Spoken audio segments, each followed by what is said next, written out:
How many handicapping groups can say they were around before Twitter, MySpace, AOL, Sunday morning cable infomercials, beepers, and 1-800 numbers? In the 65th year of operation, the Gold Sheet team is better than ever. Including the NFL preseason, Gold Sheet's LTS selections are 21-6 to start the 2022 football season, including an 11-1 mark this past weekend. If you're ready to play side by side with the country's longest running sports betting newsletter, act now to take $200 off the Gold Sheets NFL and college football combo. No coupon is needed to redeem this offer. Just go to the Gold Sheets homepage at WagerTalk or Sports Memo and lock in one of the most respected handicapping groups of all time for one of the lowest prices ever offered. Get every top-rated college football play between now and the national championship game at regular price, and we'll add in their full season of NFL picks through the Super Bowl for just $100 more.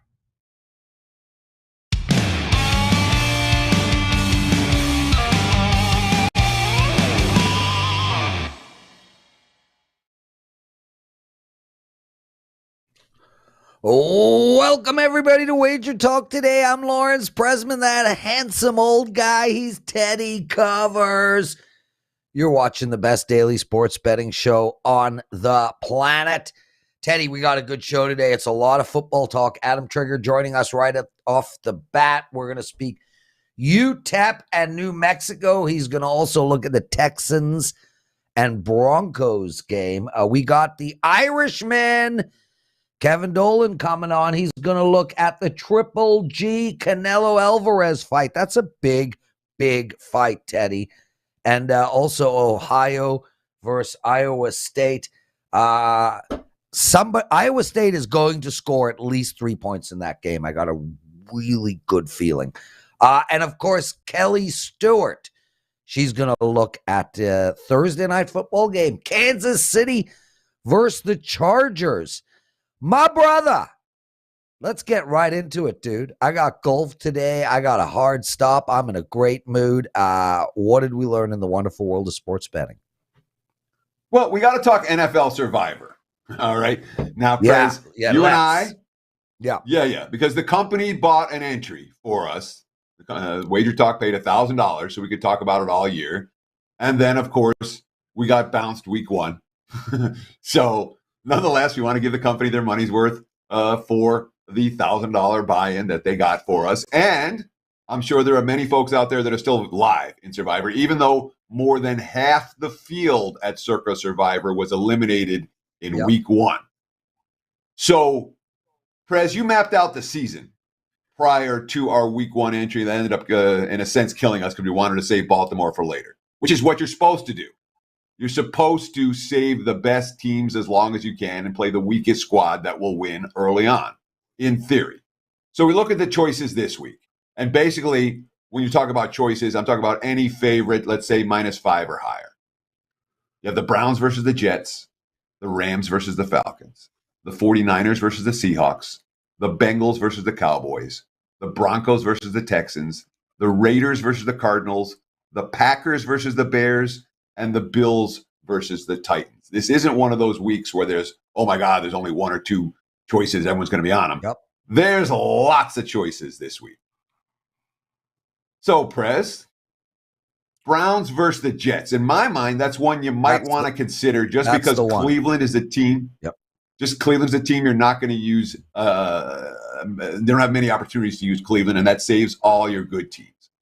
I'm not sold on the Rams versus the Falcons. Stafford's arm hurt. Atlanta played much better than expected last week. That's not one I would use. Same story with 49ers, Seahawks.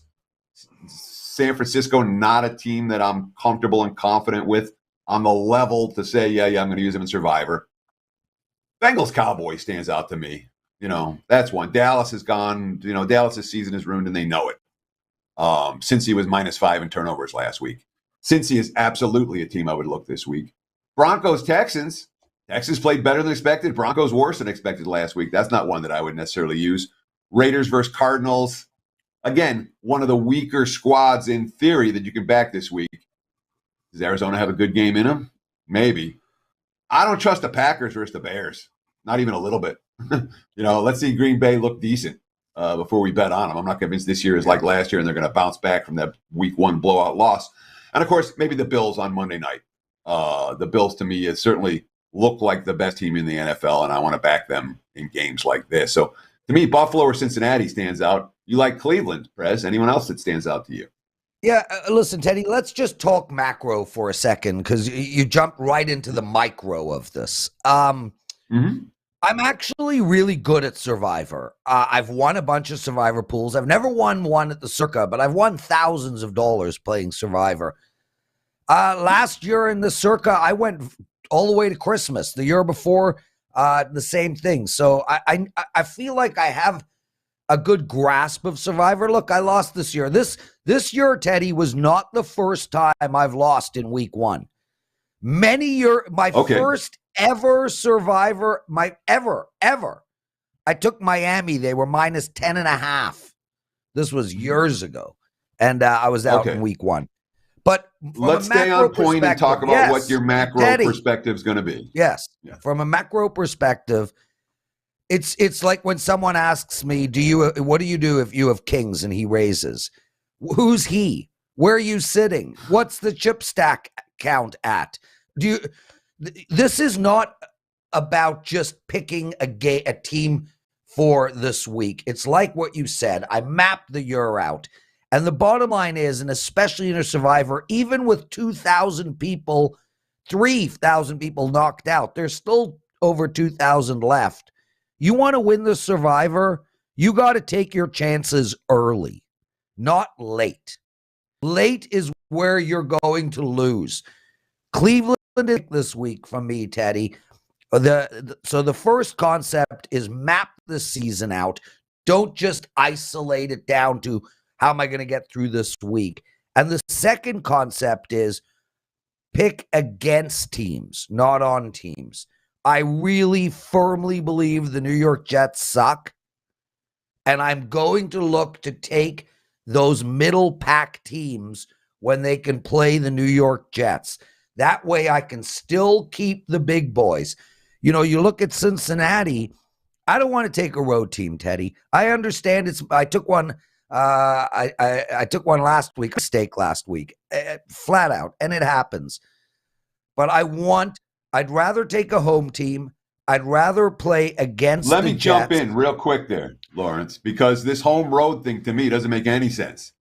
You know, every year in the NFL, we lower our home field power rate. Every year, home field has gone from when I moved out to Vegas, it was 3, and then it was 2.5, and then it was 2.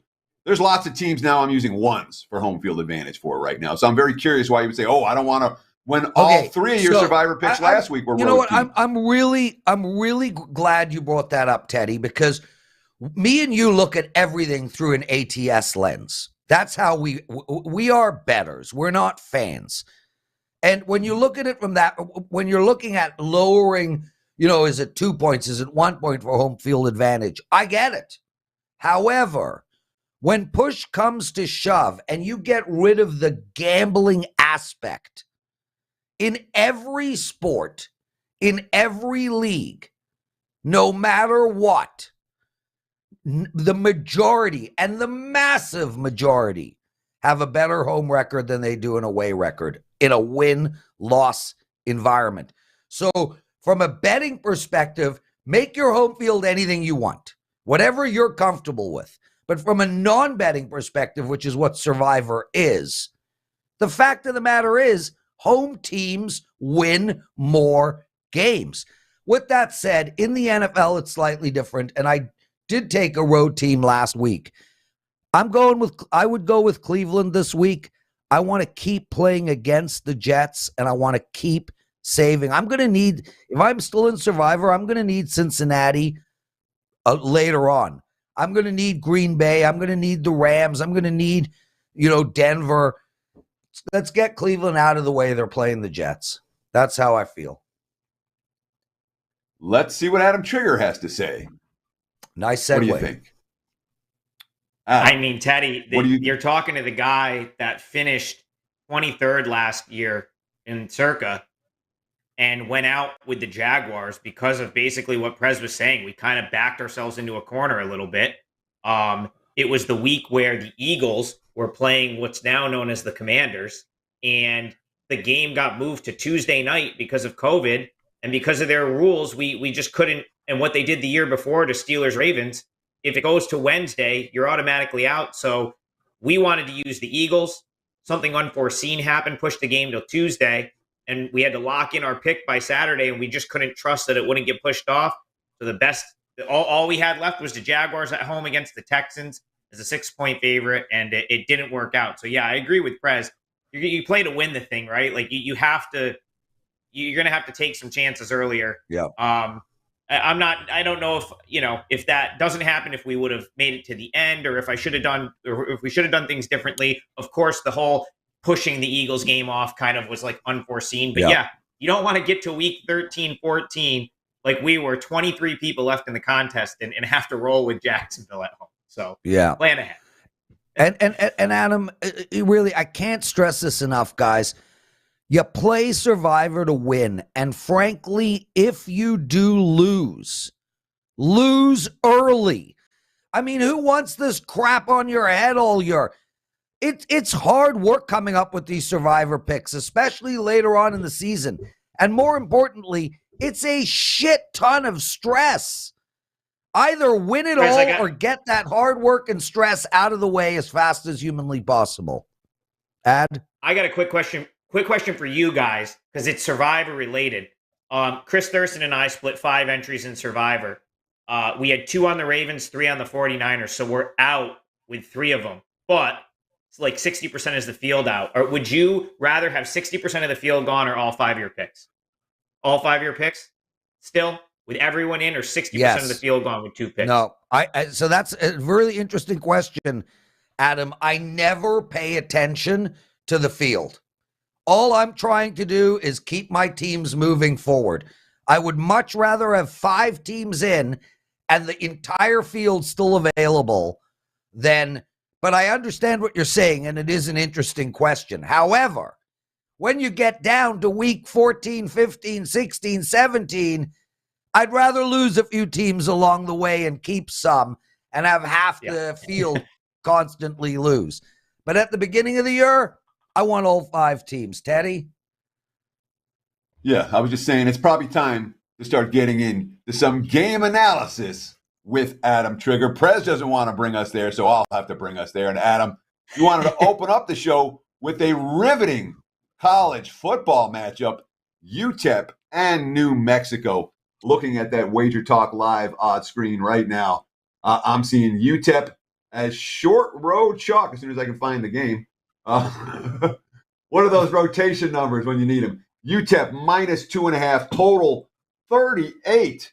This is as low a total as you'll find in college football. What are we going to do with the Miners and the Lobos? And why is this the game that you were excited about talking?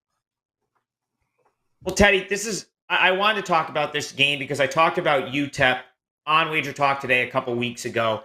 And I think the fact that UTEP has yet to cover in their 3 games has them a little bit undervalued here. So I go back to, they played week 0, first of all.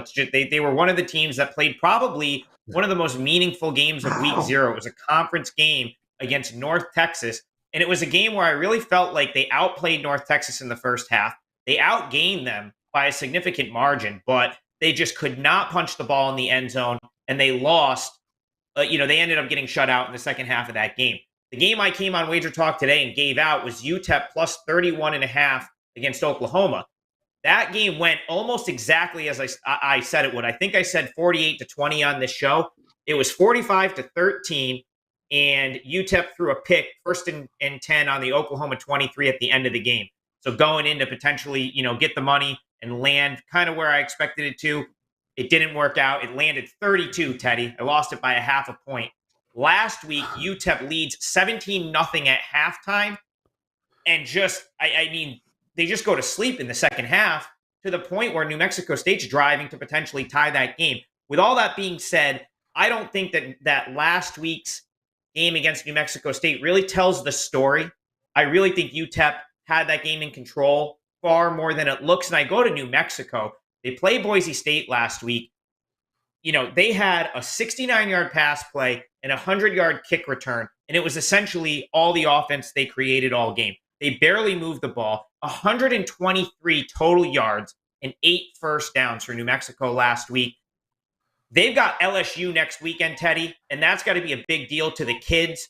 This game might be more important to the fans over in the West Texas, New Mexico area, but it could be a little bit of a look-ahead spot for New Mexico, knowing they get to go play in Baton Rouge. I just think UTEP is the far superior team. I think they're undervalued based on the fact that they haven't covered yet this year. 2.5 is way too low, in my opinion. I expect the Miners to win this game.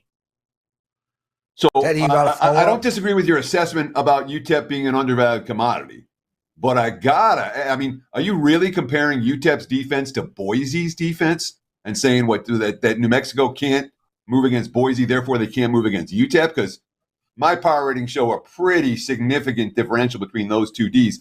And correlating with that, do you really think the New Mexico kids are looking forward to LSU, or are they thinking, hey, let's try to get a win in because we know we ain't going to beat that team?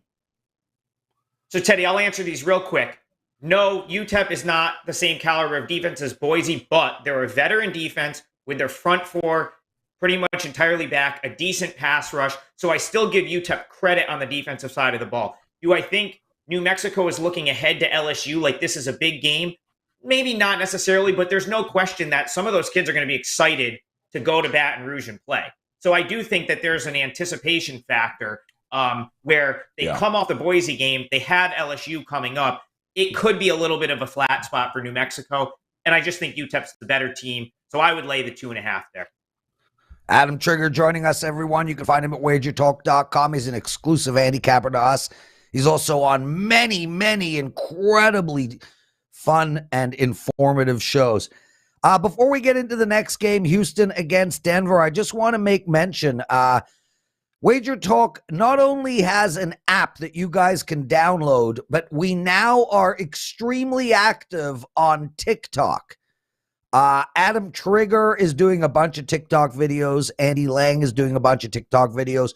And I, the Prez, am doing a bunch of TikTok videos. My first TikTok video went up yesterday. It is 2 prop bets on tonight's game. Check it out. I think it's funny. I can assure you it is extremely narcissistic and unbelievably arrogant.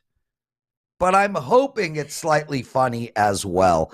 So check that out, guys. Wager Talk on TikTok. We're going to be doing a lot of content there. Houston against Denver, Adam. Look, initially after I watched that Denver game, I thought to myself, okay, this is great. I lost my survivor. I lost my half point, my teaser with Denver. But my flip side was there's going to be a lot of value on Denver. Here's a team that dominated that football game, mucked it up themselves, really were, will more and more in sync as the season goes on. And I'm thinking, yeah, man, I'm going to be able to pound Denver next week. Then they come out at -10 and I can't get to the window. How are you betting this game? Well, Prez, I agree with you on the number. If it was like lower than 10, I'd already have made this a client play. At 10, I'm not ruling it out by any means. I see it the same way. They outgained Seattle 433 to 253, went to the red zone 4 times, came up with nothing, fumbled twice into the end zone. Just a complete disaster and really poor coaching well before the call to kick a 64-yard field goal. But I think it's a terrible matchup for the Texans. I don't think Houston's going to be able to run. I think Davis Mills is going to have to throw at this Denver defense, and of course, they're going to have to travel to the altitude, which has not been easy historically. Texans have an all-in effort against the Colts in a game that Prez, they were outgained 517 to 299. So you had the Texans get completely dominated, somehow come out with a tie. Denver dominated a game and managed to lose. I think we get a little bit of the flip here, and I actually think they do cover the 10 or at least win by 10. Yeah. I see a pretty good bounce back spot here for Denver, and I think they win going away. Yeah, I mean, my follow here is a real simple, and I want to ask both you guys this because you both have the exact same reaction when you're like, oh, well, the line came out 10, therefore we're not going to play, it's too high, it's too high. Ralph Michaels' database has shown us very clearly double-digit favorites in the NFL have been money winners in recent years. Laying chalk, big chalk in the NFL is a money-winning proposition. Yep. And in this point spread range, the wise guys don't get involved anymore, so the line value holds. Why wouldn't you look at why wouldn't this be a client play for you guys this week? You go for me, first. Probably. Yeah, well, I was going to say, for me, it probably will be. I guess the only reason I haven't fired it yet, Teddy, there was 10.5. It came down to 10. So just, trying to do my due diligence, I said, okay, if it came down to 10, am I going to get, I did see FanDuel go to 9.5, but I'm not just going to give out what one book has. So I kind of just want, it's Thursday. I would not be shocked if by the end of the day, I've got Broncos loaded as a client play. And if I do, I'll tweet it out. So, that's something I'll make sure you get for free. So, Teddy, for me, the bottom line is simple. I did the NFL presidential address yesterday. I took apart every game on the board. That show will go up in the next hour or two. And in that play, Teddy, I actually went in the other direction. I would prefer Houston in this spot, even though I'm high on Denver. I actually am looking at the over in this game personally, and I will likely put a small wager on it. But from my perspective, the bottom line is I just think Houston is a better team than most people think. And one of the things I said in the NFL presidential address is if you bet Houston and Detroit blindly all year, you're going to make money. Both of those teams were ATS machines last year. Both of those teams have already covered and are 1-0 going into this season. I feel like the number is just too high. So from my perspective, did I want to bet Denver? Hell yes, at -6. But I don't think the value is there. I think the value is on the Houston side here. So I prefer Houston. I'm personally betting the over, and I go into much more detail about that on the NFL presidential address. Adam, we got to let you go. What do you have to promote, my brother?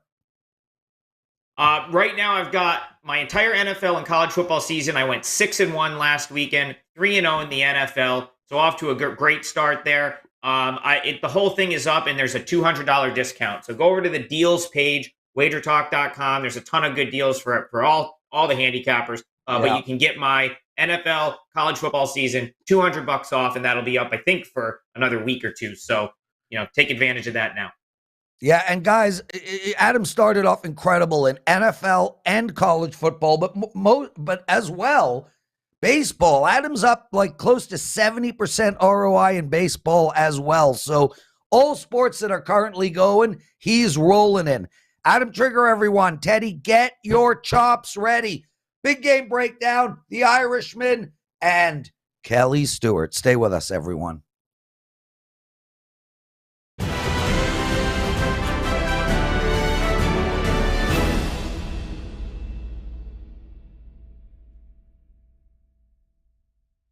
With week number 1 of the NFL now in the books, we can officially say the 2022 football season is underway. We previously only offered 30-day NFL packages and 30-day college football packages, but because you asked, we have now added a 30-day NFL and college football combo. If you regularly buy the same handicapper week by week, not only will you save money, but more importantly, you will receive the selections immediately once they are released, allowing you to lock in the best available line and beat the line moves. While a 30-day NFL or college football package sells for $149 each, we want to make a splash for the first week of this combo package. Through Sunday, September 18th, get the NFL and college football combo for only $199. Yes, that's 30 days of NFL and 30 days of college football for under $100 per sport. This special is available at both WagerTalk and Sports Memo, allowing you to bet football right alongside your favorite handicapper for the next 30 days for only $6.63 per day.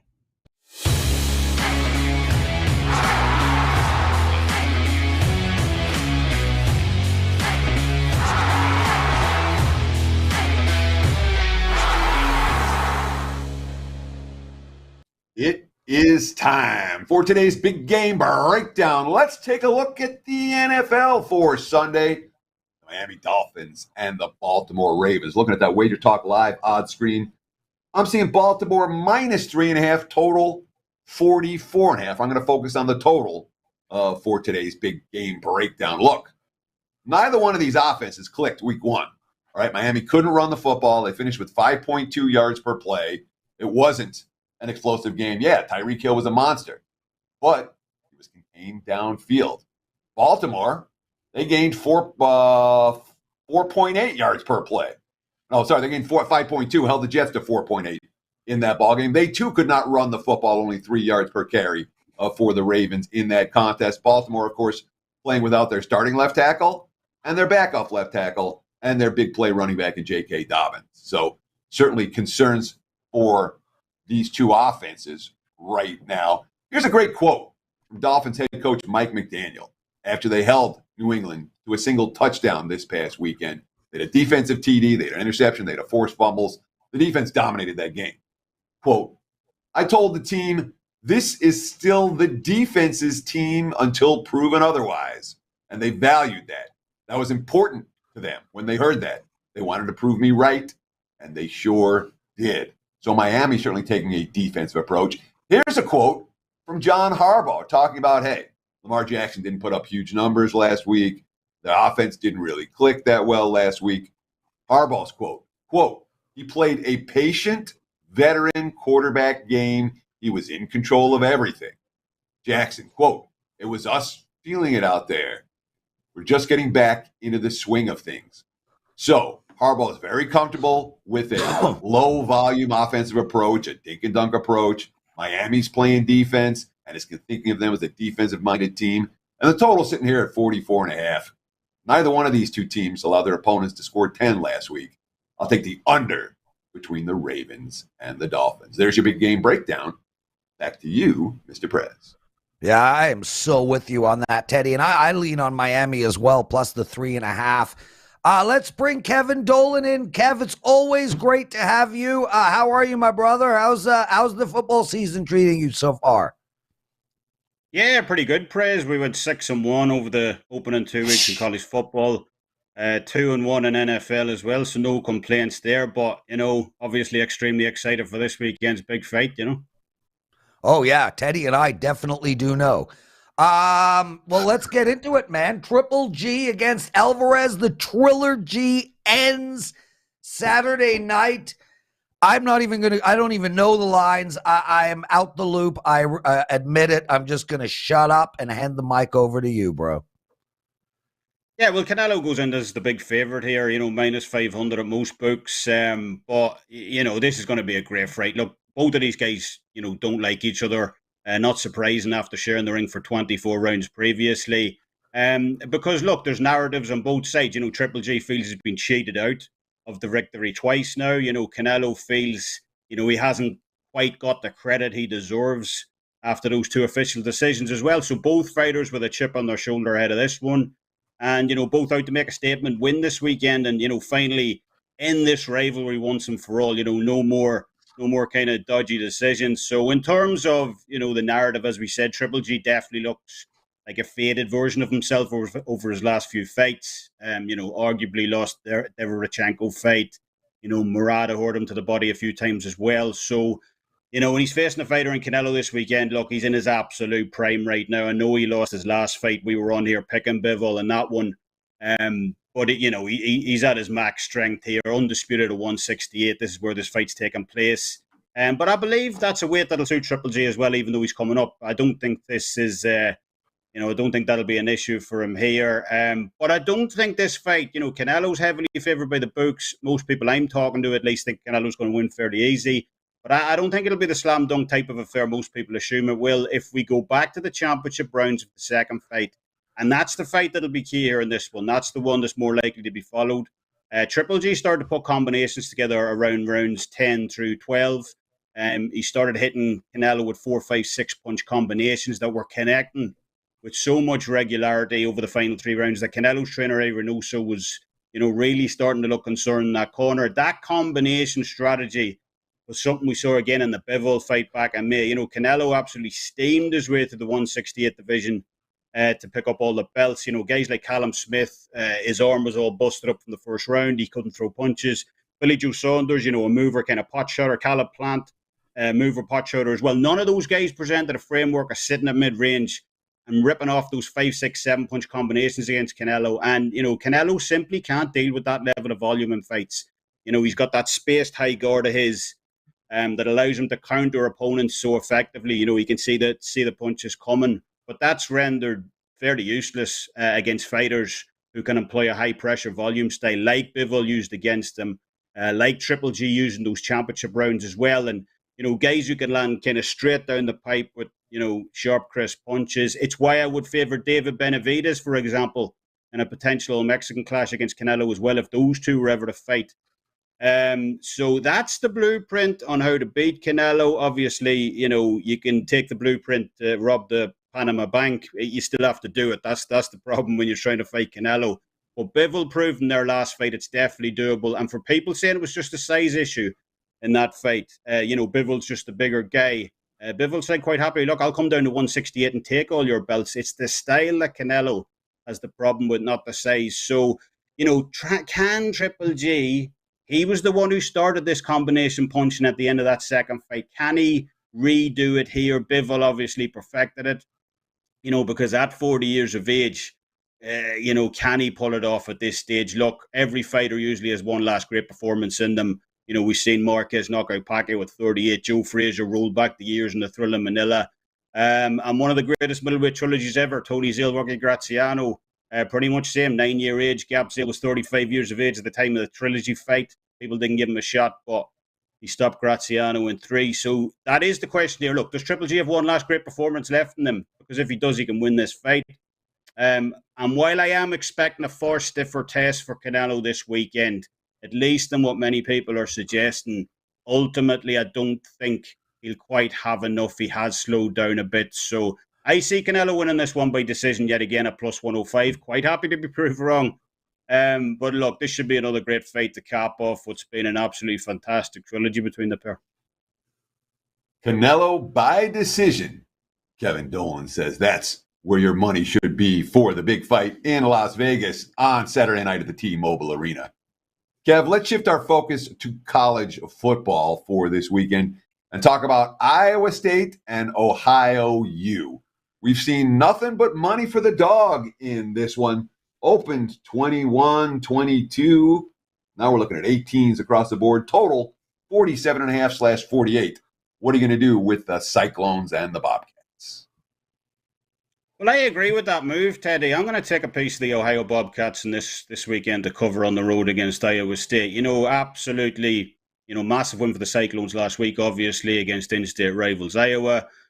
First win on the road in Kinnick Stadium for the Cyclones since 2014. So, obviously a bit of an emotional letdown spot going from that to, now face a non-conference foe they haven't played in almost 20 years in Ohio. They got conference rivals Baylor on deck for next week as well. So this is a bit of a sandwich spot here for Iowa State this weekend. I'm expecting a bit of a letdown, obviously, because of that. And it's not just that either. Look, the Hawkeyes were awful last weekend at home, and still almost forced the game into overtime. 17-minute time possession advantage for Iowa State. The Hawkeyes putting up just 150 yards of total offense, 11 first downs. So some really poor numbers. And the fact that Iowa State still only managed to cling on for dear life near the end of that one, doesn't exactly have me rushing to the window to lay 2.5 touchdowns on them in this spot. So it's kind of a mixture of an overvalued team here, along with that emotional sandwich spot as well. Has me looking towards the Bobcats in this one. Ohio isn't making anyone's top 25 list this year by any stretch, but they should have enough, in my opinion, to squeeze inside the number here. So, yeah, I'll take a piece of the Ohio Bobcats plus 18 this Saturday against Iowa State. And it's something that I've already bet myself. Kevin Dolan, everyone. Guys, in all seriousness, I understand he's Irish and they aren't born and bred to play gridiron, as they call it. But Kevin is 8-3. Is that right? 8-3 to start the year in NFL and college football. And he is, honest to God, one of the best football handicappers you'll ever meet. So please pay attention to Kevin Dolan's football plays as well. Kev, what do you have to promote? And then we got to bring Kelly Stewart on so she can stop changing her filters, fixing her hair, et cetera, et cetera. We got a 5% college football play up for this Saturday. We're number 2 on all college football totals since joining WagerTalk back in 2018. So I'm pretty happy with that, obviously. And our NBA plus World Cup package is still up, 71% lifetime and all 5% NBA releases as well. So looking forward to another great season and a great weekend ahead as well. Awesome stuff. Kevin Dolan, everyone. Guys, I've got 2 prop bets for you in the daily presidential address, so let's get to 100 likes. One of our listeners, Teddy, Austin Snow, wants to discuss power ratings and how we do that. We don't have time on this show, Austin, but please ask us next week, Tuesday or Wednesday, and Teddy and I will get to it. Kelly Stewart.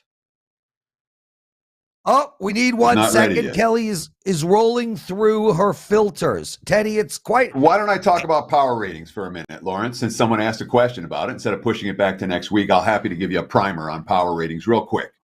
If you're starting to make power ratings for the first time, the first thing you do is you copy somebody else's numbers. And usually what you do is you copy multiple numbers and make them into your own. You know, when I made my very first set of power ratings, I took numbers from the Gold Sheet, and a couple other sources. I think use Phil Steele. So what? It doesn't matter. Find 3 sources and merge them into one number. And then you just start adjusting. Week in, week out, you adjust. The more you do it, the better you'll get at it. The first year, your power rating numbers will not be bettable. The second year, maybe they'll start to be bettable. If you do it for 3 years, by the 3rd year, you'll have an idea of what you're doing. You'll have an idea of where value actually lies, and you can start making legit bets off your power rating numbers. But to start the very beginning, from day one, I got nothing, I want power rating numbers. You copy and adjust. Teddy Covers, we are having some technical issues with Kelly. Dan will mention in my ear when she's ready to go. Until then, let's look at tonight's game. Kansas City -4, a total of 54 on tap here. I'm in play for my clients. I have a bet up for everybody. Let's hear your take on tonight's game. So I didn't use it in big game breakdown because I have absolutely, when you talk about games that you have an opinion on and games you have a lean on, I got nothing for this game. All right. I'll start with the Kansas City side. All right. Certainly it's a cheap price to be laying with the team at home on Thursday night. And the Chiefs are as elite as it gets. All right. So in theory, my power rating number came out a little bit higher. In theory, I'm supposed to look at KC. That said, the Chargers have had their number. The Chargers have played Kansas City tougher than any team in the NFL in recent seasons. Each of the last 2 years, they've given them a lot of problems. Defensively, I think they match up well. And early in the season, in these early week games, the Thursday night games, I'm in no rush to be laying more than a field goal with anyone, especially against a quality foe. So I think, KC got a big blowout win off a team that I don't think is any good. Yeah. And they're getting credit for it. So I think the Chiefs are a little bit overvalued. But I'm not in a rush to step in front of Kansas City either. I think they're, as better than the Chargers. And maybe undervalued because of Tyreek Hill being gone. So I don't know what to do sidewise. Total-wise, you want to play this game under? I don't. You want to play this game over? I don't. It's an easy pass for me. It's a scenario where the total's too high for me to get involved in the over. I'm not playing these 54s on a Thursday night when the offense don't have time to game plan. I'm not going to do it. But it's not a game I'm excited about the under. So I made a case against every side and every total. It's an easy. It wasn't a game that I sweated. It's an easy pass for me. Yeah, Teddy, I spoke about Kansas City in my first NFL presidential address. And for me, this game team, man. Like, if there is any team to bet, games to be involved in from an in-game betting perspective, it's Kansas City. If you go back and you look at what went down last year, for instance, this team that was slow out of the gate, really barely covered first half lines for themselves. I'm going to tell everybody here, if Kansas City is down going into the half, I think they're a bet in the second half, obviously depending on the line. If it is a low-scoring first half, I would bet over the total in the second half. With that said, and I'm just going to give you my daily presidential address now, I like Kelsey over the total. It was 77 yards. I think it's now 78.5. Teddy, this bet covers, I don't want to say all the time, but it is it covers regularly. Kelsey is their go-to guy. I personally bet Kelsey over 77 yards. I also bet Kelsey 2 or more touchdowns at plus 320.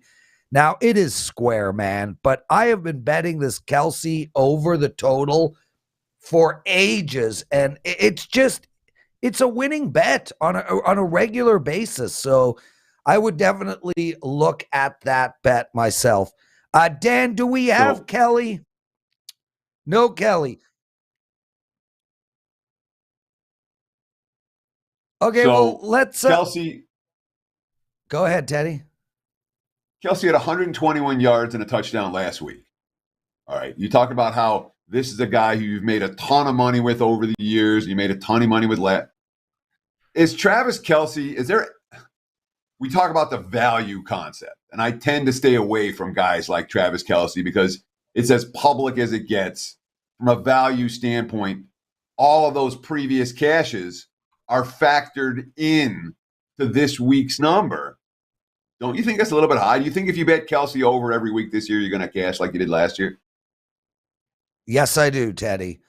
I don't think you're going to cash every week, but I think you're going to obviously cash more than not. Teddy, 77 yards feels like a lot. He's not a regular tight end where you're getting those 8-yard catches in the, behind the linebackers or in between the front seven. This is a guy that will put up 18, 22 yards on one catch. Is he going to get, usually his receptions are 6.5. So is he going to get, 6 catches? If he gets 6 catches, I think we get over that 77, 78 yards. We got Kelly and we are out of time. So let's bring her in quick. No presidential address. I already gave you my plays. Kelly, awesome that you were able to make this show. Thanks for joining us. I mean, I've only been sitting here for the last 30 minutes, and then I had to do one thing really quick. I hop up, my camera's all discombobulated, then my mic won't work. Prez, I know you don't follow astrology, but Mercury is in retrograde because it took us 4 hours to film 2 hours with a bet on it yesterday. I might not make it through today. My best bet for this week is the Saints, but you can watch the analysis over on Bet on It. My best bet is Super Square, Miami, Florida to beat Texas A&M in college football. I took the 5.5. Also like it on the money line. There you go. There's the show. Wow. Kel, that was impressive. Do you have any take on Kansas City and the Chargers for tonight? Teddy, you said that you didn't have the stomach to take the under, and neither do I, but that is my lean here tonight. I think this, if the Chargers, Ralph does a lot of stuff with divisional, either away or home dogs, and divisional away dogs is almost 58% over the last 5 seasons. I want to bet the Chargers here. No, Keenan Allen is not exciting for me, so I probably won't get involved. But since I do lean that side, the under 54 makes the most sense to me here because I think the Chargers defense is going to have to show up if they want to stay in this game. I'm not sure there's a team that looked much better than the Chiefs last week. Chargers looked pretty good. I got to watch the game against the Raiders. The Raiders was my lone loss on Sunday in one of the contests there in Vegas. And it was rather frustrating because they had the back door open. They had the opportunity to cover and just kind of shot themselves in the foot on several different occasions, specifically for that 2-point conversion with the penalty. But yeah, I lean towards the under tonight. I could see this being a lower scoring game for the Chiefs. Primetime unders have been cashing at a great rate since 2019. I just don't know if I have the guts. I'll be honest with you. It makes me very uneasy to want to take this under tonight. We'll see if I don't get there by kickoff, but as of right now, that is my lean. Yeah, and it makes sense, Kelly. And I'll tell you guys again what I was saying. This game is going to start slow. So, pay attention because if you're going to get... So do we do the Joe Ranieri angle where we just take the first half under instead? Yeah. Yeah, and I would look at the Chargers in the first half as well, based on how Kansas City historically has played in the first half. Awesome stuff, Kel. Teddy, great show, man. No daily presidential address. I gave out the 2 plays, Kelce over 78.5 yards and 2+ touchdowns at plus 320. Teddy, I'm going golfing with my dad. I'm super pumped. Guys, check out our TikTok channel. Bring in Kelly. I already left, Prez. That was it. I already left, so Dan just took me off the screen. Nah, Kelly, you take us home. End the show for us. In the show. Appreciate all of you guys that tune in every single day. Yes, you guys listen to Prez every day. Are you guys out of your minds? Appreciate you guys. WagerTalk Today, top 3 show, maybe 2 show. Maybe it is the most watched show at WagerTalk, but we're not going to talk about that. Our YouTube channel just hit 100,000 subscribers. So I know that makes guys like Johnny Detroit super happy. Again, we love you guys. You are the reason why we're here. Love us, hate us, drop some fun stuff in the comments, and let's see if we can't cash some tickets on Thursday night.